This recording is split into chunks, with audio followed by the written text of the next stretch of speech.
This will be the greatest I'm Right ever. We have Jason Whitlock. We have Pastor Artur, who's been arrested for COVID violations. We have the lead singer of Five for Fighting. I'm giving out my burger recipe this week in Wokeism. It's insane. Coming up on I'm Right.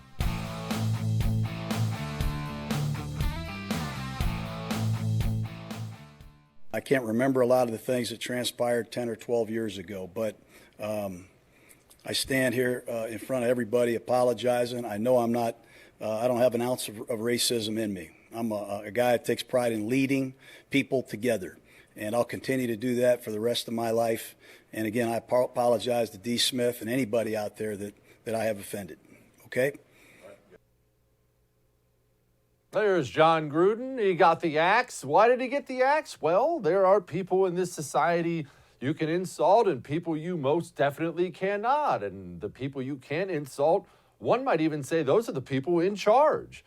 And look, I'm not going to go into all this because I'm going to bring in Jason Whitlock in a second, and he's a lot more knowledgeable about basically everything than I am. But I will just say, are we really going to dig through everybody's private emails and text messages and axe them for it? Because I'm looking at the details we do have. Remember, we don't even have details yet. I'm looking at Jon Gruden's emails, and he's making fun of drafting a gay player because he sucked. What's the point of drafting him? He's making fun of female referees. He apparently made fun of somebody's lip size, and he didn't like players not standing for the national anthem, and he didn't like Roger Goodell. Now, I don't know how your friends are.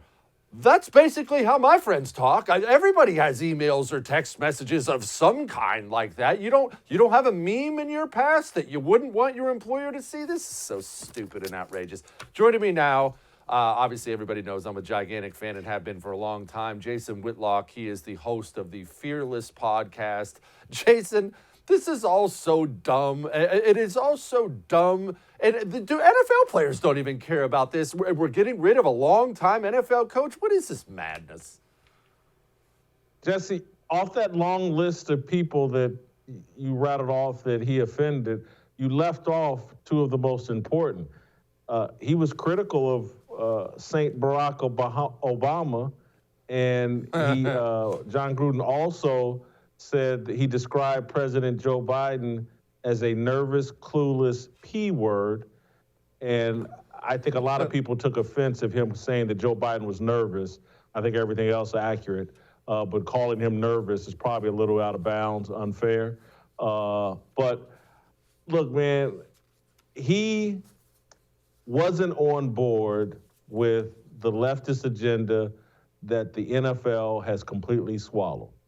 And so I think Jon Gruden is a sacrificial lamb, a symbol to everybody else in the NFL, that if you're not on board with our diversity and inclusion initiative that includes, the promotion of any player that has an alternative sex lifestyle, we're going to promote them to the fullest. Gruden not on board with that, not on board with all the female referees being fast-tracked to the NFL, female coaches being fast-tracked to the NFL. He's not on board with the leftist agenda that the NFL, the Black Lives Matter, the national anthem protest. And so you take a guy like Jon Gruden out that had a 10-year, $100 million contract, and the message flows downhill from there. There will be no complaining about anything we do at the NFL.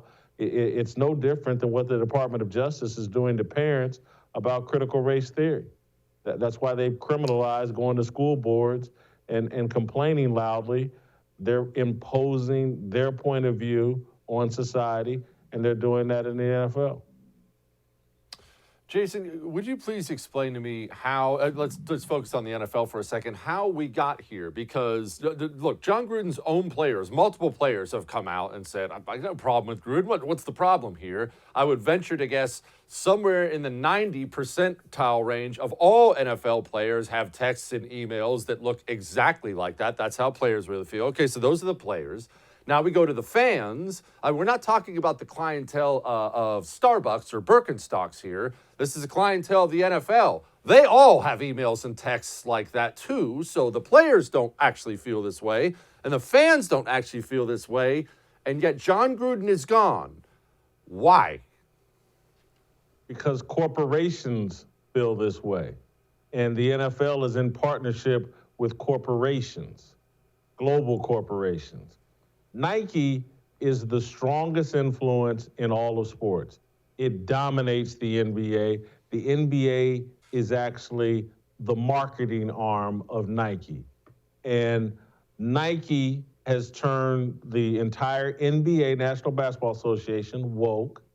And the agenda is to turn the NFL into the same kind of woke propaganda machine as the NBA.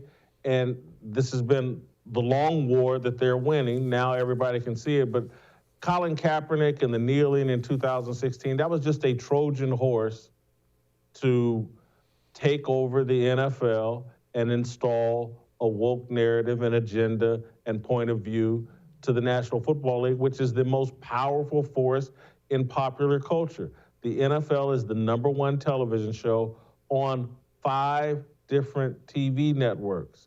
And so when you have that kind of cultural force and might behind you, of course the left wants to take that over and wants to be in charge of that.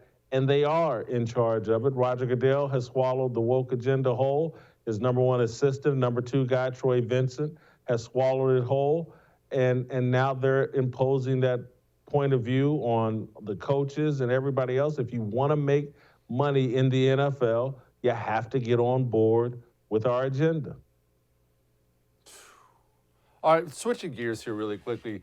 Kyrie Irving, I don't obviously watch the NBA anymore. That's just something I've been honest about. I don't get on board with all that. I try to not spend my money with people who hate me.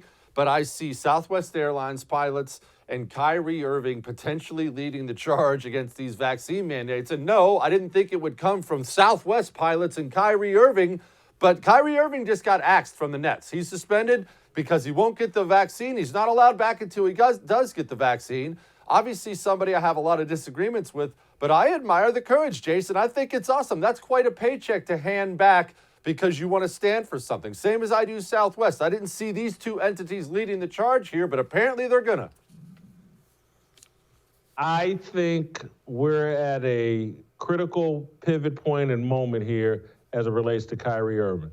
Is he going to stand up and be the authentic version of Muhammad Ali of his generation? Muhammad Ali defied the administration, the government, the power structure, and refused induction into the NFL draft. Whether you agree with it or not, it was a courageous moment. He stood against the establishment. Kyrie Irving in that exact same situation right now. The entire establishment is trying to force this vaccine mandate down our throats. I think he's the perfect person to stand against this. He's 29 years old. The vaccine is not for 29-year-old professional athletes. They're in peak condition. The vaccine is actually for 50-year-old fat guys like me. And we shouldn't be trying to jam this down the throats of young men and women who are in perfect health and are at virtually no risk to COVID. We can't be forcing these things down their body and injecting them into their bodies. We can't. That's not America. That's not American freedom. I hope that Kyrie Irving stands strong here. He has a chance to be more important than just a basketball player. We try to pretend like LeBron James is a courageous athlete and willing to stand up to the establishment. LeBron James is the establishment. I'm hoping that Kyrie Irving is the Muhammad Ali of this generation. Jason, I want to play this little clip of Bubba Wallace for you because actually I was in a tire shop and I saw this on the Today Show. I saw this clip in the interview with Michael Jordan. And I mean, look, maybe you'll yell at me. That's fine. It just made me shake my head about something. For a while there, it just becomes, you get a lot of boos and it's just like, man, I'm just out here trying to be who I am and have a lot of fun. Just trying to be Bubba. And then people say, hey, they're making noise. So whether it's cheering or booing, hey, they're making noise. But yeah, it's a little different when you get booed for the reasons I get booed for. But it's part of it. Jason, like I said, Michael Jordan was also interviewed during that whole portion. And at one point in time, there's Bubba Wallace interviewed, millionaire, NASCAR star. Michael Jordan, billionaire, greatest athlete of all time, in my personal opinion. And millionaire, black host of the Today Show, interviewing them all about the racism and how tough they have it in America. And honestly, do these people ever take a moment and look in the mirror and think, this country's actually pretty stinking cool. I'm doing all right here? Bubba Wallace pretending like he's getting booed because of the color of his skin is a joke. Bubba Wallace is getting booed because some NASCAR fans don't like him because he expresses a sense of entitlement.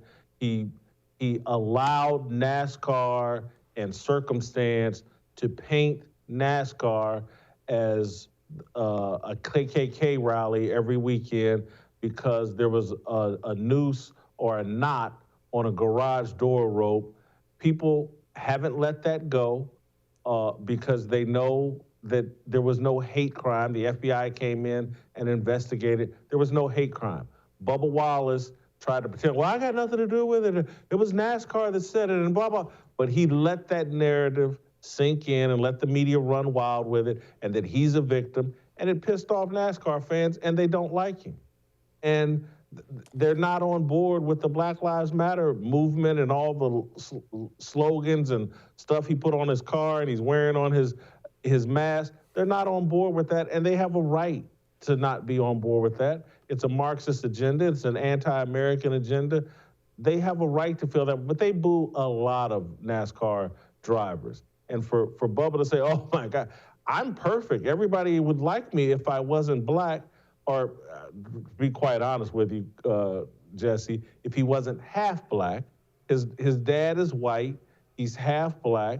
I wrote a column last week where I talked about Bubba Wallace wants to be in the movie Half Black to the Future. I don't know if you've ever seen the movie Back to the Future, where a car was transporting Michael J. Fox maybe played the lead character back into the past. And so Bubba Wallace actually wants to live in the 1940s and 50s when there was actual hostile racism expressed towards guys like Bubba Wallace. He wants to go back to that. He wants to be living in that world. Unfortunately for him, it's 2021. And if he didn't do certain things to invite people to dislike him, no one would care because he hasn't proven to be that great of a driver so far. He's a middle-of-the-road driver. It's great that he got his rain-shortened victory, but Bubba Wallace is just trying to profit off the racial agenda and the race narrative that corporate media loves, and he wants to be a victim. Jason Whitlock, obviously, go get his podcast, Fearless. Highly recommended. It's one of my favorites. Now, Jason, thank you so much. It's an honor as always, sir. Thank you, Jesse. Where's he wrong? I mean, all that may have made you uncomfortable, but he's right. Now we got hit. This show's so good. The next is This Week in Wokeism, and you're going to want to hang on for that. Plus my burger recipe. All that's coming up on the show tonight. But first, are you in debt? If you're in debt, and I've been in debt, there's a funny thing that happens. I guess it's not funny. It's probably terrible, but you kind of feel ashamed, and you can get ashamed to the point where you decide it's hopeless. I can't, these credit cards and these loans. I have this department store credit card. I maxed it out. I can't do it. I'll forget it. Don't do that. Don't do that. At least make one more phone call for me before you do that, because there is a path to get out. I don't care what your story is. I don't care how bad it is. Total Financial Freedom has heard it all. They've been doing this 15 years with an A+ rating with the Better Business Bureau. Sometimes they cut people's monthly payments in half, and oftentimes they get you completely out of it eventually. Call Total Financial Freedom. Make one more phone call for me. Call 877-332-8291, 877-332-8291. Tell them Jesse told you to call. They'll throw in an extra something special for free. Total Financial Freedom. We'll be back.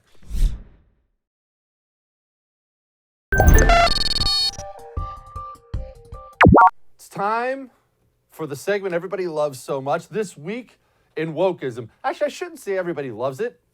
I think everybody hates it. I know I do. I mean, I look forward to coming and talking to you about the latest insane cultural Marxist crap going on in this country. And I know you want to hear about it. I know you want to be informed on what's going on. But when we sort through these stories, I just cringe and cringe and cringe some more. And I'm sure when I tell you about these stories, you just sit there and recoil in horror because it seems like there's no end. Doesn't it seem like there's no end? And that's the bad news. Before I get to all this, talk about a Debbie Downer. There is no end. And remember why. Before we get to this Superman stuff and even Legos and other, before we get to that, I want you to remember why there is no end. Communism is not a political ideology. It is a religion.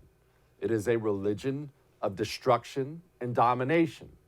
Communism doesn't have an end goal, not a set end goal.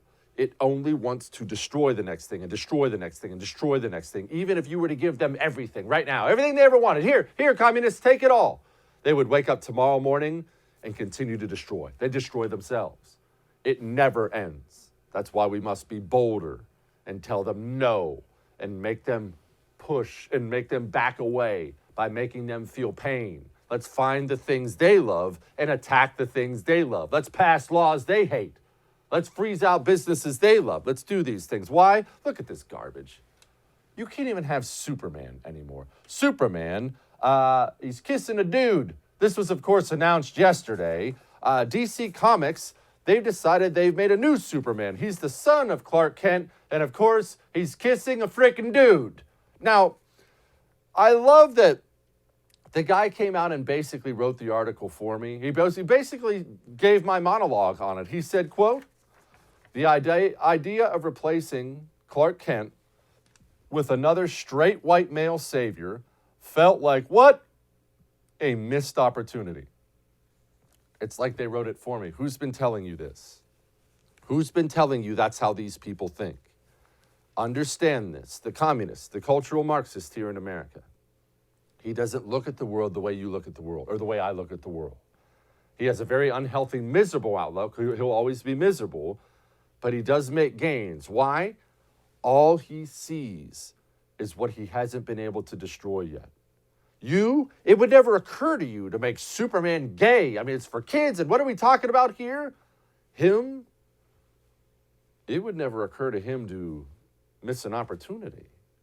Of course, it's an opportunity to manipulate, spread propaganda, waterboard kids with this stuff. It would never occur to him not to make Superman gay. Remember my analogy. If you were competing with the communists for 100 islands and the communists took 99 of them, you would say to yourself, oh gosh, I got destroyed, but hey, I got one island. I guess we'll try to get by. You would wake up the morning after losing 99 islands and you would be happier than the communist who had 99 out of 100. He would wake up that morning and say, I cannot believe we didn't get that last island. How do we not have that island? That should be our island. The communist only sees what he hasn't been able to destroy yet. They can't even let us have Legos. Well, Legos yesterday. They decided they're going to remove gender stereotypes from their toys and make Legos gender neutral. What is wrong with this world? And look, I have a million other examples of stuff I could give you for This Week in Wokeism, but I know we have such a jam-packed show and there's so much out there. We have Pastor Artur Pawlowski joining us next. He's been on the show before. He's the one who's been arrested in Canada for fighting for freedom. Stay tuned for that. But first, these are rough economic times, right? Maybe you're out of work, maybe you're not. FlippingMadeEasy.com might be something you should look into right now. Whether you're out of work looking to make some money or want a little side gig for some extra cheddar in your pocket, or you're just interested in flipping houses, Flipping Made Easy is a one-stop shop for flipping houses. Jesse, I don't know anything about that. Good, fine. That's what's so great about it. You don't have to know a thing. It's all right there. They even tell you the house flipping opportunities in your area. But what about experts? They have article after article after article from experts about every single subject you can think of. All that wisdom right there in one website. And vendors, this may be the most important part. Who do you call? The electrical's not working. The plumber. FlippingMadeEasy.com has that too. FlippingMadeEasy.com. Go and sign up for a platinum membership today. Use the promo code Jesse and you'll get an extra something special for it. All right, Pastor Artur, next.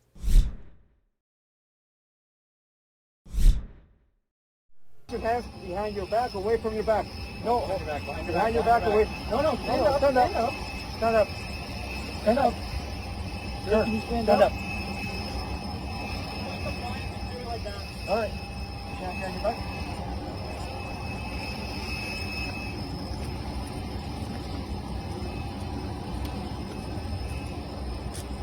What happened?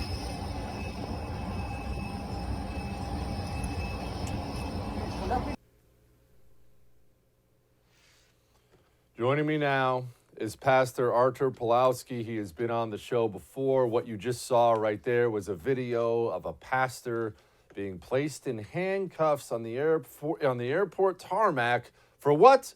For violating Canada's COVID orders. Now, Pastor, we will get an update on everything that has happened since the last time we talked, but for those who missed it the first time, would you please lay out how all this began? How did you start getting crossways with the Canadian government?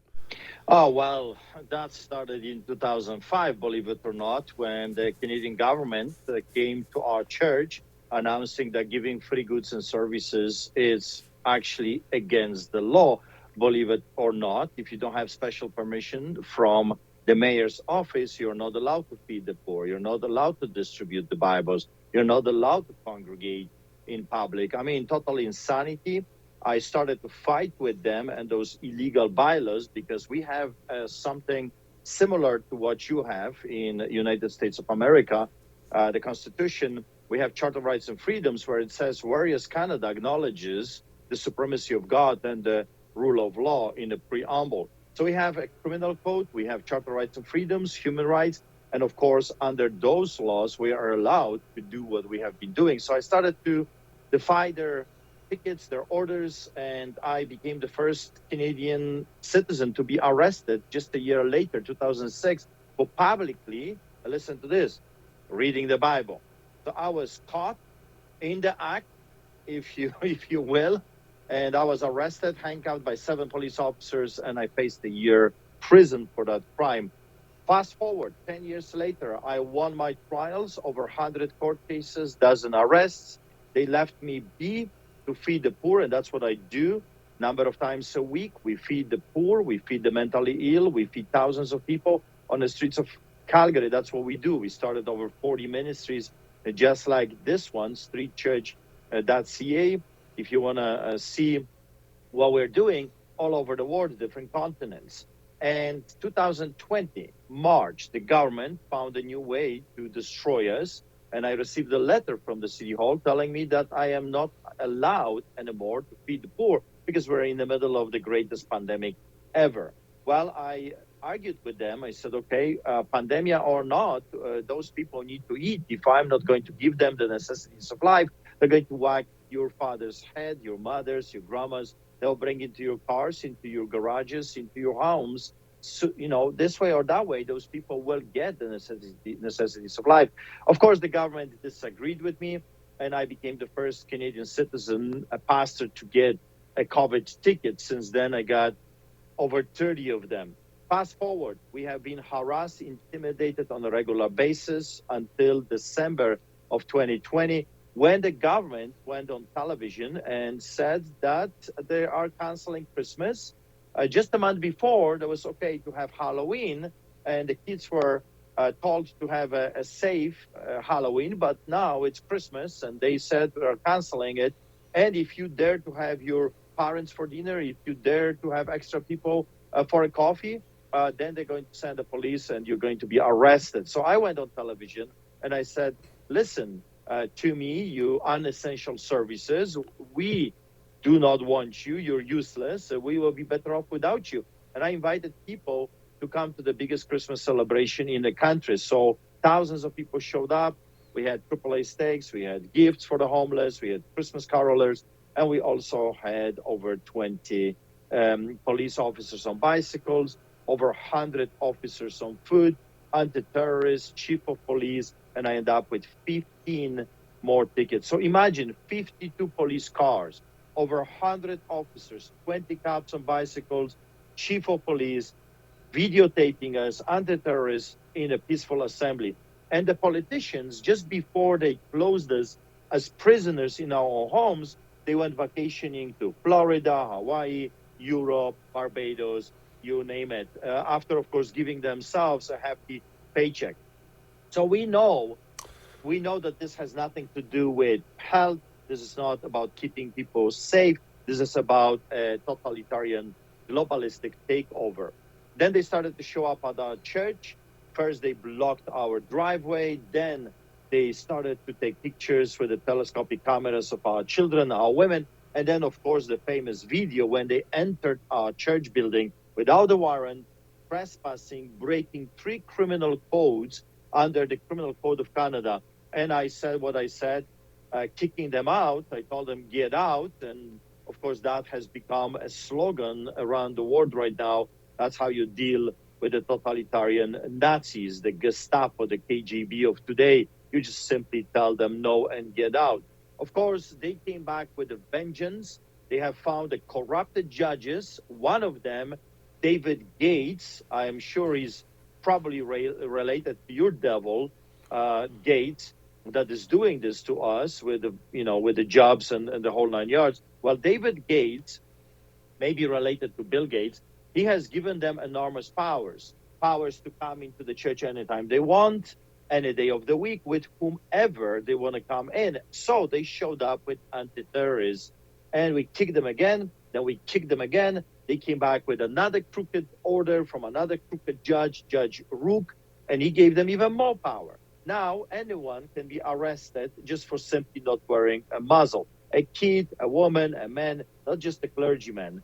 And after they dropped this document on the ground, they never give it to me. They never read it to me. They never sent it to my lawyers. They never, sent it to me electronically or any way, shape or form. I have been stopped in the middle of the highway with my brother David. Both of us were arrested for, listen to this, inciting people to come to church, officiating a church service, and participating in illegal gathering based on the order that has never been given to me.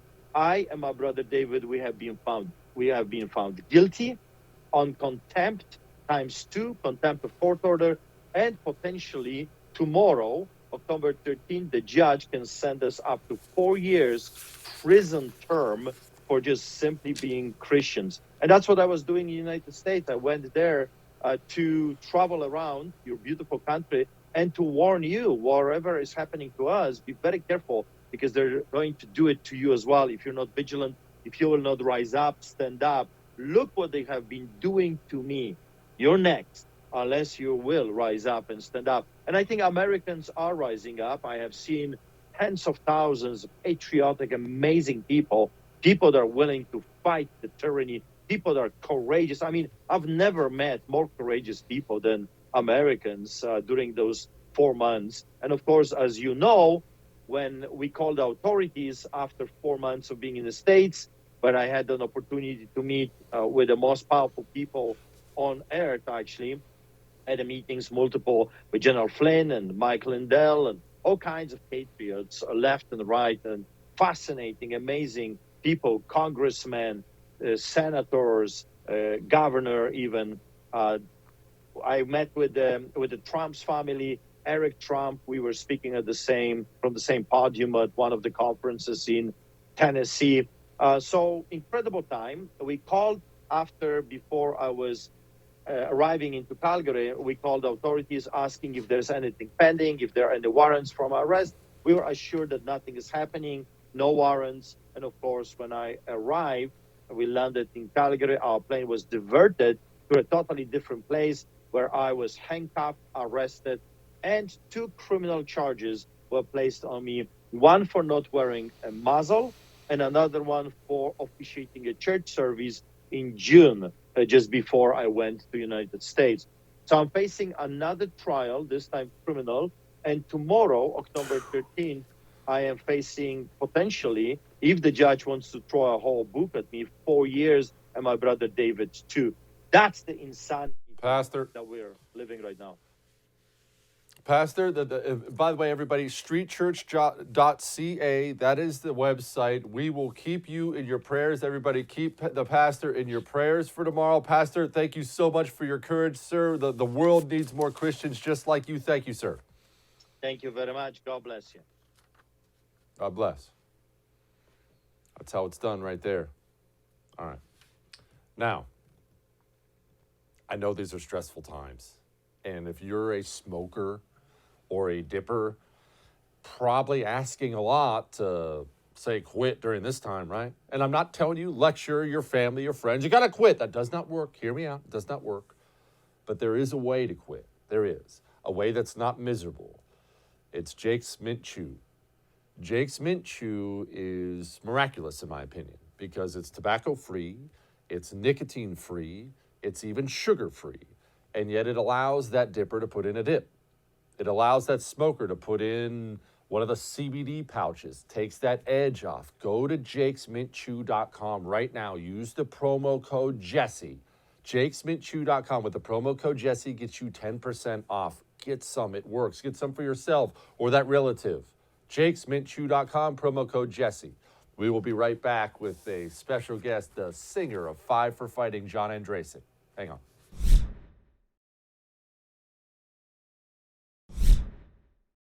There's blood on these hands. They're still Americans. Left her the Taliban. Now how's that happening?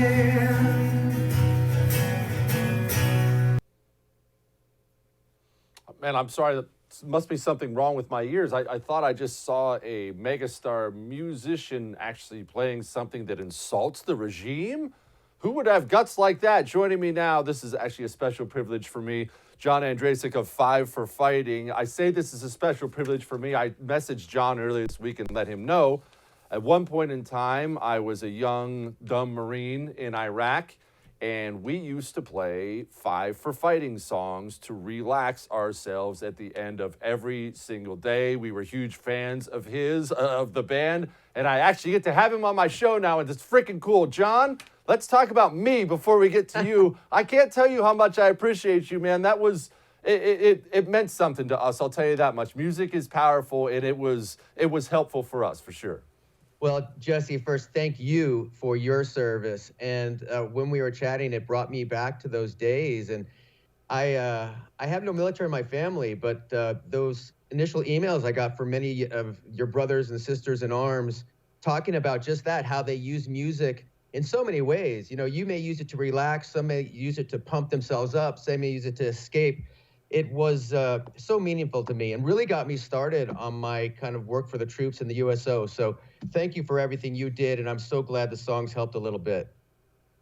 They helped much more than a little bit. Now let's get to this one. Jon, you're not exactly some small-time guy playing in a garage in Bakersfield, California. You have a big stake in this thing, a major career. What are you doing out there insulting the powers that be? You're supposed to be some card-carrying communist. What's wrong with you?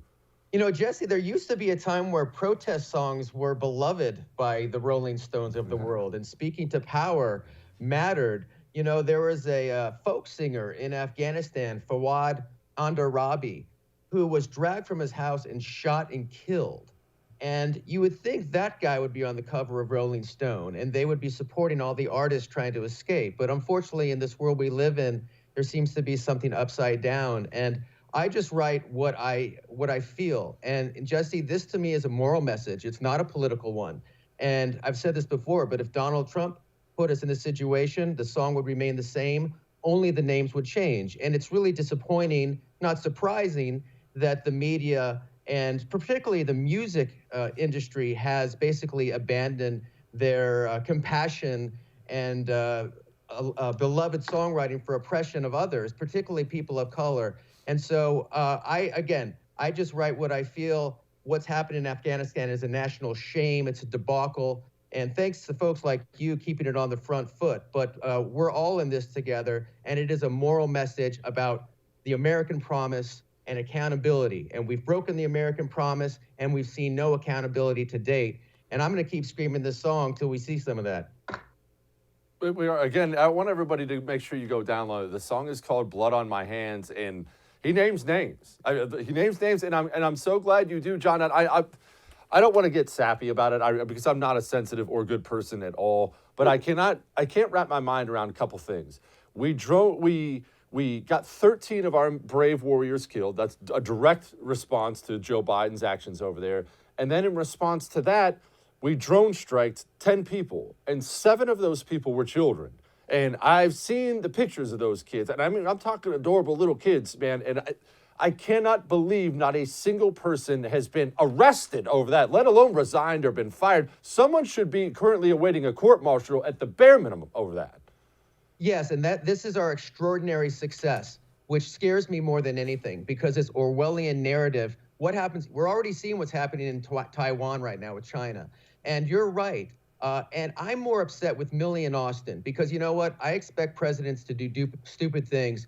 But when things get bad, I have great respect for our troops. I expected them to come out and clarify that extraordinary success. But when they echoed the same, what a great airlift narrative, I was scared and angry. And I had to call out Millie. I had to call out Austin. I had to call out Blinken, who was basically saying, oh, none of our allies are mad at us when the night before Parliament had condemned our actions. So it's really dangerous when we have this disconnect from reality with the people that are running the show. So I'm with you 100%. And I think it's important for all of America to not let this fade. It's not just about Afghanistan. It's about our national honor. It's about this shame that unless we admit our complicity will fester and continue to erode our moral conscience. And for me, the song is just one scream, but I think so many people feel that inside. I'm trying to be a voice for those that feel they're silent. And I love that. And I wanted to actually touch on that with you. It's one thing for me to get on here and run my fat mouth on TV and my radio show every single day about politics and right and left. I don't get in trouble. I'm allowed to say whatever I want. You're in an industry where you are, to say swimming against the tide would be the most mild statement in the world. What kind of heat have you caught for actually stepping out of line and being a counterculture, which, as you pointed out, is what music used to be? You know, there's always a price to pay, but I look at it this way.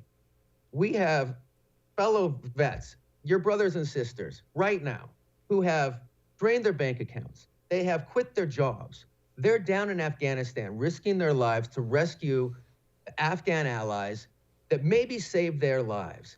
The women and children in Afghanistan are being tortured, raped, put into sex slavery. It's like whatever problems I may get from the stupid, shallow music industry, whatever Rolling Stone may want to say bad about me, is so trivial to what's going on in the world. So cancel me, smansel me, my dog still loves me. I'm going to say what matters, and I'm going to continue to say what matters. And hopefully it will give those in the industry, in the arts, a little bit of courage and permission to speak their mind. And I know they're out there. They're afraid of getting canceled. Many of them have mortgages to pay. But the more we all stand up as a community, as the American people, I think it just makes it easier for everyone to fight back on the cancel culture. So again, my issues, you know, I sang Superman, it's not easy to be me. It's pretty damn easy to be me. It's pretty damn easy to be us in this country. So I think we just need to remind folks of that. Can't tell you how much I respect your leadership and your humility and the fact that you made a bunch of young Marines' lives just a bit easier back in the day. John, thank you so much. The song is called Blood on My Hands. I appreciate you, sir, very much. Please stay in touch. Thank you, Jesse. Thank you for your service, and all the vets out there. We love you. We thank you. That's a good dude right there. Finally, some guts. I love it. All right. Our Lighten the Mood next is going to be a little different. I'm going to give you a gift, and you're going to treasure it the rest of your life. I'm not kidding. Hang on.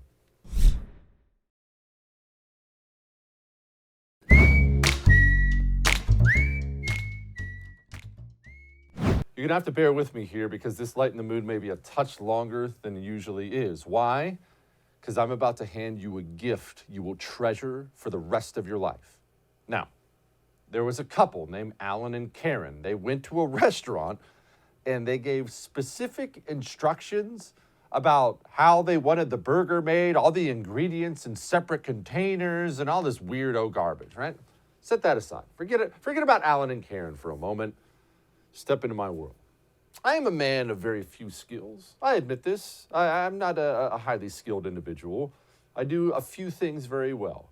I am a top 5 napper in the world. I'm excellent at that. I am a menu whisperer. If I walk in a restaurant, I can look at a menu, even if I've never been there before, and I can find the best things on the menu. It's just an instinct. It's God-given. There is something I do better than anyone else on the planet, though. I make cheeseburgers. And no, I'm not a world-class chef. I just spent years and years and years dedicating myself to the craft of making the perfect burger. And I'm about to give it to you on video. So record this. I'll make sure it's spread far and wide. Here's how to make the perfect cheeseburger. Step 1, get your butt in the car, go down to the grocery store. You need to go to the burger aisle, obviously. Now, I don't want to hear about your health food crap. I'm trying to lose weight, Jesse. I don't care. I don't care. You need to get the fattiest burger you can. Normally, that's going to be 80-20 in a lot of grocery stores. Here at some of the ones we have in Texas, they actually have 73-27, always the route to go. I will explain in a little while why that matters. Get the fattiest burger you can possibly find, okay? Health food is for the next day. We're making Jesse Kelly burgers here. Then, waltz on over to the cheese aisle. And I need you to look at all that amazing cheese, all those great real cheeses, which I love. And I need you to walk right by all of those and get to the American cheese singles. Yes, American cheese is the best way to make a burger. It gets melty, it gets creamy, it's the best way to do it. Save your snooty, oh, what about Havarti? That's for tomorrow at your crackers and cheese party. These are Jesse Kelly burgers. We make these with American cheese. Next, to the buns. I'm going to try to be calm when I explain this to you. I see people all the time walking by, grabbing buns, and they just look for what they're looking for, hot dog or hamburger, and they grab the pack and walk away. You must finger the buns. You must feel each and every pack to make sure you're getting the superior bun. The bun is not just some vehicle to get the burger into your mouth. It is a critical part of the burger. Get the right buns. My word, man. Have some pride. Next, you're going to go over to the seasonings section. You're going to get garlic powder, not salt, garlic powder. You're going to get whatever actually generic seasoning you like. I mean, pick your generic seasoning. It doesn't matter that much. If you prefer one, get one. And then, for the star of the show, you're going to walk to the hot sauce section of your grocery store and you're going to get Chipotle Tabasco sauce. Notice I said Chipotle Tabasco sauce. Did you hear me say, oh, whatever hot sauce you like, or this Chipotle, whatever? Did I say that? No, I said Chipotle Tabasco sauce. Now you're going home. Now you're going to make your burger patties. Your burger patties are going to be made by dumping all the burger in whatever container you like, and then you're going to grab your garlic powder, and you're going to dust the top of it with there. Not too much, not too little. You're going to take your garlic, your general seasoning. Do not overuse it. It's not the star of the show. Do not overuse it. You can make these burgers too salty. Again, learn from my mistakes. Put a generous amount on there, but not too much. Then, the Chipotle Tabasco sauce. Drown it in Chipotle Tabasco sauce. Pour what you think has to be way too much Chipotle Tabasco sauce, and then look at it, and then say, okay, I'm going to pour even more on there, and pour even more on there. Believe me when I tell you, if you're intimidated by the heat, don't be. Most of that heat will cook off. You want to use too much. I'll use half a bottle for a pound of burger. It's that much. I drown it in the stuff. Now you form your burgers. Burgers are not supposed to be fat. Burgers are supposed to be thin. Make a thin patty. It could be wide, that's fine. A thin patty is what you're going for. Oh, but Jesse, I like more meat. That's fine. Make a double cheeseburger. You can make a double. That's fine. A good burger is a thin burger, not a thick burger. Now, finally, where are you cooking these? I want you to go outside. I want you to look at your grill. And I want you to look at it good and hard, and then I want you to say, not today, grill. You cook my burgers on a flat top. If you have a flat top of some kind you could put on your grill, that's fine. Cast iron pan or something like that. If you want to just use a frying pan in the house, that's fine. You make my burgers one at a time because each one deserves its own personal attention. You don't mass produce my burgers. One at a time, you cook them on a flat top. You make sure they cook there in their own fat. Sizzle till it's ready. Flip. The second you flip it, put the cheese on. Melt the cheese on your burger. We are not animals here. When you're done with that, remove the burger patty, place it on your bun. You don't need a single condiment for my burger. Believe me, the ketchup, mustard, mayo. Don't you dare assault my burger with lettuce and tomato. You can put condiments on it if you want to, but it's not necessary. Burger, cheese, bun. Enjoy the greatest burgers on the planet. You're welcome. I'll see you tomorrow.